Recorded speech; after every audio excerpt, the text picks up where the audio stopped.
In the future, many unexplained monsters appear out of nowhere and start to wipe out humanity, causing a great catastrophe that leaves few people alive, and finally, the world meets its end.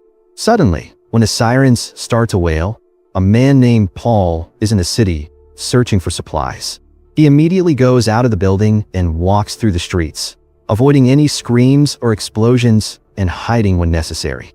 As the city becomes covered in thick black smoke, Paul manages to arrive at an abandoned house on the outskirts of town, where he reunites with his children, whom he must take care of on his own. 15 years later, Paul's children grow into healthy teenagers named Joseph and Thomas. They go out during the day to search for supplies, but hide inside the house at night. Paul waits outside until he sees Thomas return, and at that moment, he scolds him for coming home late.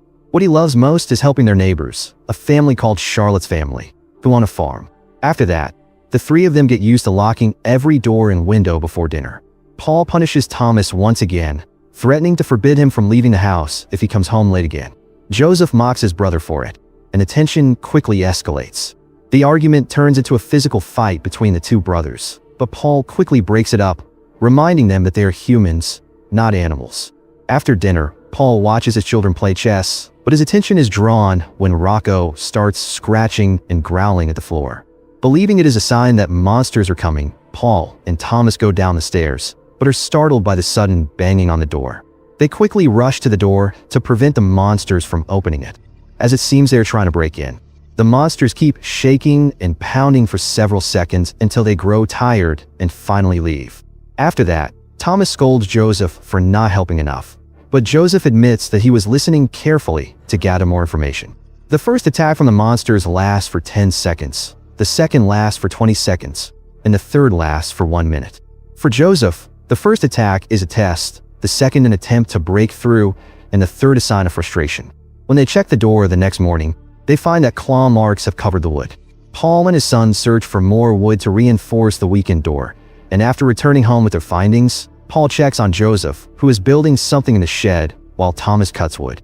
After Paul pushes him for answers, Joseph reveals that he has been trying to build a vehicle because he is tired of feeling trapped and afraid all the time. But despite all his efforts, Joseph cannot make the vehicle work. After taking a look, Paul becomes pleased with what he finds and quickly makes some adjustments, which finally make the vehicle functional. Excitedly, Paul takes the boys on a trip to teach them how to drive.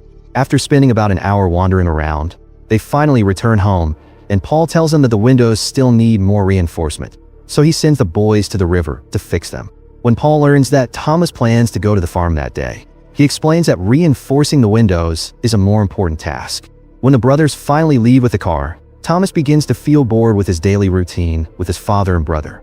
Thomas gets out of the car when they arrive at the farm and begs Joseph to pick him up on the way home. Paul finishes reinforcing the doors in the house and then takes a break to smoke alone by the waterfall near their home. But while he looks around, he sees a dark and frightening hole among the rocks. Meanwhile, Joseph goes down into an old abandoned ship to search for supplies. First, he ties himself to the vehicle and then descends into the ship. He finds the cover of a dirty magazine inside a locker, which makes him freeze for a moment. As he continues to look around, a large number of insects suddenly emerge from a pile of trash, startling him with their presence. Because the insects fly all around him and try to touch his skin, he has to leave the place immediately. Thomas helps the family with their tasks on the farm, but it soon becomes clear that his main purpose is to spend time with Charlotte, the daughter of the farm owners. The two teenagers walk together in the field, showing that they like each other. Using a rope tied to a tree, Charlotte explains to Thomas that when she was a child, she was only allowed to play outside if she touched the tree. As a result, she tied herself to the tree so she could run farther but still stay close to it. They also play a game where they exchange imaginative theories about the cause of the apocalypse. There are many different hypotheses about what happened, from insects spreading disease to a purple mist that serves as divine punishment for humanity. But these are only rumors, and the truth remains unknown. When it is time for Thomas to leave, Charlotte hugs him tightly. Because the sun is about to set, the two brothers must hurry home. Paul returns home, worried to find Rocco there but not his sons. At first, Joseph cannot start the car, but after several attempts, he finally manages to get it running. As Thomas tries to run as fast as he can, he slips and falls into a crack in the ground. While Joseph drives to pick up his brother, He does not realize where Thomas is and continues driving without stopping. After Joseph returns home and tells his father about what happened, Paul instructs Joseph to go inside the house and lock everything, while he and Rocco go out to search for Thomas. When Thomas wakes up inside the crack, he feels severe pain all over his body. He starts to explore the space with a lighter and is shocked to see a monster emerging from a hole in the wall. The monster even lets out a scream, which can be heard by Paul and Rocco. Very carefully, Thomas takes a small dagger and stabs the monster's hand, forcing it to retreat back into the hole. But as Thomas steps back, a second monster appears from above and grabs his face. While Thomas struggles to breathe, Paul arrives just in time to pull the monster away and kill it as quickly as possible. After making sure that Thomas is safe, Paul and Rocco find a tunnel that leads them directly into the crack. They decide to stay in the forest until morning to ensure their safety and block the entrance, because it is too dangerous to run through the forest at such an hour. As they prepare the flare, the ground starts to shake, warning them that monsters are approaching through the hole.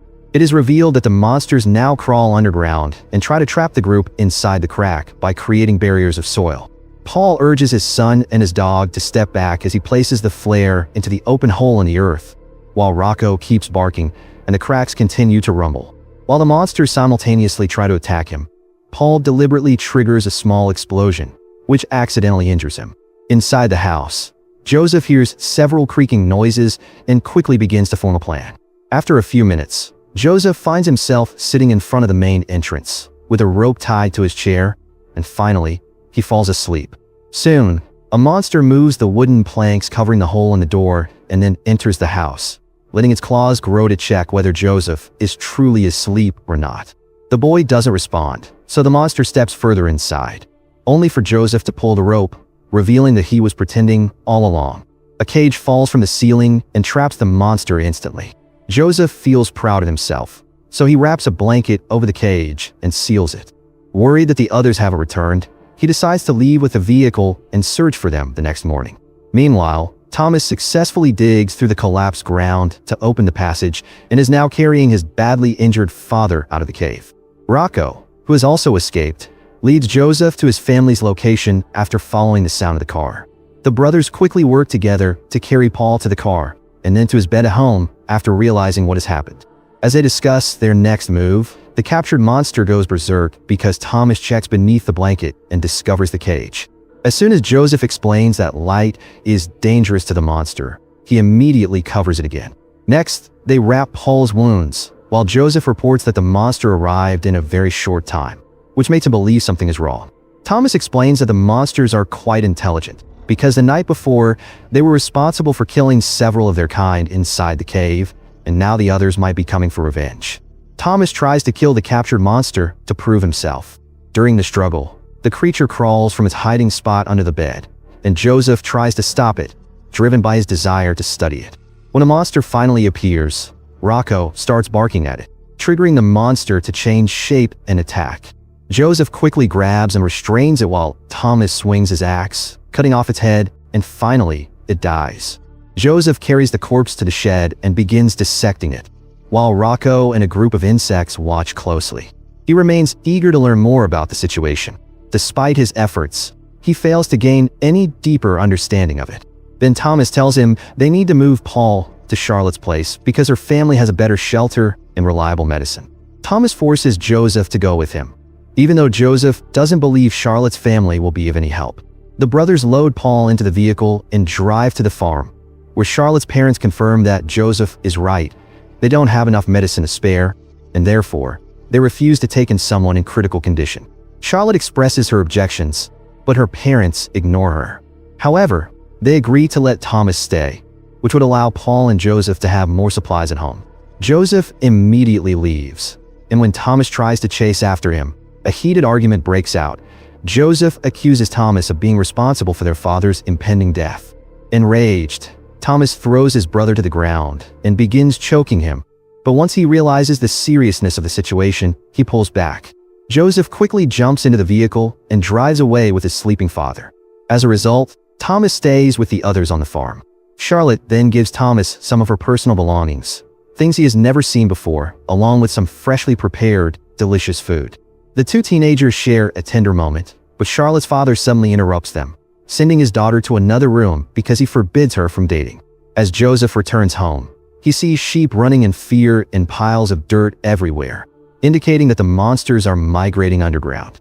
Once he reaches the house, he notices traces of soil near the walls, which makes him worry that the monsters might be hiding beneath the house. After finishing his tasks for his father, Joseph walks to the shed and begins collecting various items to devise a new strategy. When he closes all the windows, he slips after stepping on a carpet. At that moment, he realizes the monsters are already inside the house because there is a hole beneath him. Meanwhile, at the farm, Charlotte finds Thomas inspecting the kitchen. Still worried about his father, Thomas plans to search for medicine before leaving. When Charlotte gives him the medicine, Thomas hugs her and thanks her. He also promises that he will come back, unaware that someone is listening nearby. A farm worker points his gun at Thomas as he runs out of the house, accusing him of stealing even before he reaches the gate. Caught in a desperate situation, Thomas tries to explain that Charlotte gave it to him, but the man refuses to believe him. The workers drag Thomas to the barn, tie him up, and play loud music to hide the fact that they are about to torture him.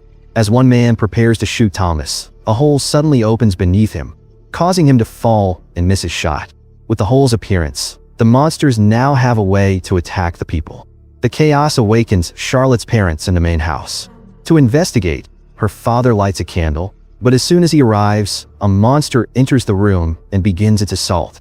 The creature jumps from the father to the mother, trying to kill them both. The candle falls, quickly igniting a fire. The father pulls her back, and the mother escapes from the room. Transforming once more, the monster starts shaking violently and spews blood all over the woman's body before attacking her. In her bedroom, Charlotte receives the horrifying news of her parents' deaths.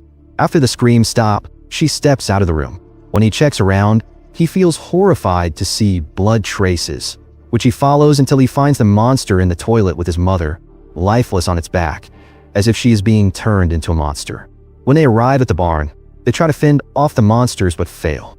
As more monsters arrive, they slaughter people one by one, chasing those who manage to escape. The barn quickly burns, and Thomas manages to free his hands by breaking the wood that holds his chains and toppling the furniture.